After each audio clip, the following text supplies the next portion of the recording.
Alhamdulillah Rabbil Alamin. Wassalatu wassalamu ala ashrafil anbiya'i wal mursalin wa ala alihi wa sahbihi ajma'in.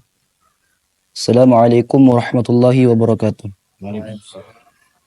Jadi, insyaallah pertama sekali kita kena panjatkan kesyukuran kepada Allah Subhanahu wa taala yang di mana Allah Subhanahu wa taala masih mengizinkan kita untuk melaksanakan salah satu perintah Allah, yang di mana Allah perintah untuk ingat memperingati. Allah kata, "Wazakir fa inna dzikra tanfa'ul mu'minin." Dan berilah peringatan, sungguhnya peringatan itu bermanfaat bagi orang-orang yang beriman.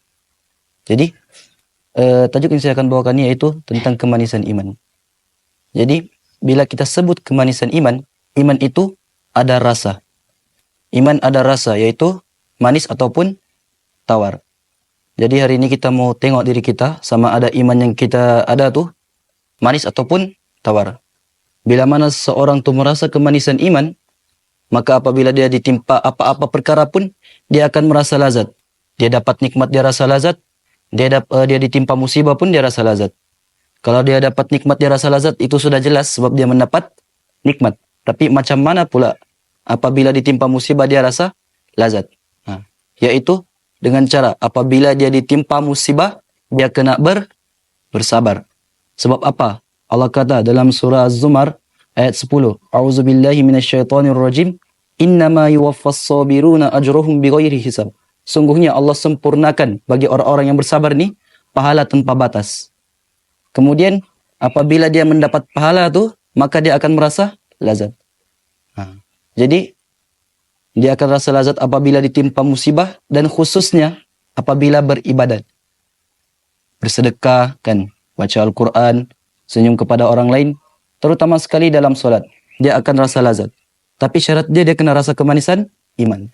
Kalau dia sudah rasa kemanisan iman, imam baca panjang kah, imam baca lama kah, dia bukan bergegar kaki dia, tapi yang bergegar adalah hati dia. Sebab apa? Sebab dia rasa kemanisan iman. Jadi apa yang kita perlu buat supaya kita rasa kemanisan iman ni? Qala Rasulullah sallallahu alaihi wasallam, "Salatun man kunna fihi wajada halawatal iman." 3 perkara, siapa yang ada 3 perkara ni, dia akan rasa kemanisan iman. Nabi sebut yang pertama, ayyakunallahu wa rasuluhu ahabba ilaihi mimma siwahuma. Yaitu dia cinta Allah dan Rasulnya lebih daripada dia cinta apapun. Dia cinta Allah dan Rasulnya lebih daripada dia cinta ibu bapa dia. Dia cinta Allah dan Rasulnya lebih daripada dia cinta istri dia, anak dia, ataupun kawan-kawan dia. Apa bukti seorang tuh dia cinta Allah tuh lebih daripada apapun?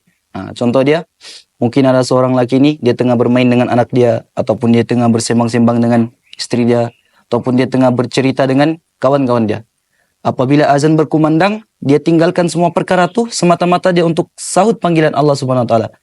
Itu adalah bukti bahwa dia ni cinta Allah lebih daripada apapun. Yang kedua, apa pula bukti dia cinta Rasul lebih daripada segala-galanya? Yaitu, saya kasih sebuah contoh lagi. Ada seorang ni dia buat satu amalan selama bertahun-tahun. Kemudian datang kepada dia seorang, bagi tahu kepada dia, amalan yang dia buat ni bukan daripada Nabi. Maka dia tinggalkan amalan tu tanpa penolakan. Walaupun dia sudah buat amalan tu selama berpuluh-puluh tahun. Maka itu adalah bukti bahwa dia cinta ni, Nabi ni, lebih daripada apapun. Itu yang pertama. Supaya kita dapat rasa kemanisan iman apa tadi? Yaitu cinta Allah dan Rasulnya lebih daripada apapun. Yang kedua, wa ayyuhibbal mar'a la yuhibbu illa lillah. Dia cinta dan tidak dia cinta saudara dia ini melainkan kerana Allah. Jadi kita semua di sini ni adalah saudara. Allah berfirman dalam surah Hujurat ayat 10, A'udzubillahi minasyaitonirrajim. Innamal mu'minuna ikhwatun. Sungguhnya orang-orang beriman tuh, dia orang ni bersaudara. Jadi itu yang pertama. Tugas yang kedua, adakah kita cinta kita punya saudara ni kerana Allah? Apa bukti seorang tu dia cinta saudara dia ni kerana Allah? Yaitu Nabi kata dalam satu hadis, la tadkhulul jannah hatta tu'minu wa la tu'minu hatta tahabbu. Tidak masuk syurga, kamu tidak akan masuk syurga selagi kamu tidak beriman, dan kamu tidak akan beriman selagi kamu tidak saling kasih sayang, berkasih sayang, saling mencintai. Kemudian Nabi kata, awala adullukum ala syai'in idza fa'altumuhu tahabbtum. Maukah aku beritahukan kamu sesuatu yang apabila kamu buat, kamu akan saling mencintai? Apa perkara itu? Nabi kata, afsyus salam bainakum.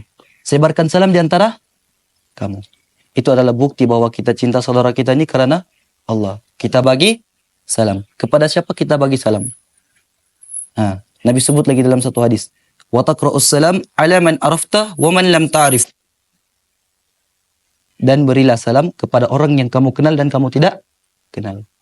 Jadi kita kena bagi salam kepada siapa? Semua. Yang kita kenal kah, yang kita tidak kenal, kita bagi salam. Kita jangan bagi salam kepada kawan sekampung, kawan sekelas, ataupun yang kita kenal saja. Sebab Nabi kata apa? Bagi salam kepada orang yang kamu kenal dan kamu tidak kenal. Itu yang kedua. Yang ketiga, wa ayyakraha ayyauda fil kufri kama yakrahu ayyukdzafa finnar. Yaitu dia benci kekufuran, dia benci kembali kepada kekufuran seperti mana dia benci dilempar dalam. Jadi yang ketiga nih, kita kena benci kekufuran, kemaksiatan, kezaliman, kejahatan seperti mana kita benci dilempar dalam api. Sebelum itu saya mau tanya, di sini adakah yang suka dilempar api? Ikram, sukakah dilempar dalam api? Ikram, sukakah dilempar dalam api? Suka? Suka kah? Hah? Enggak kan? Kenapa?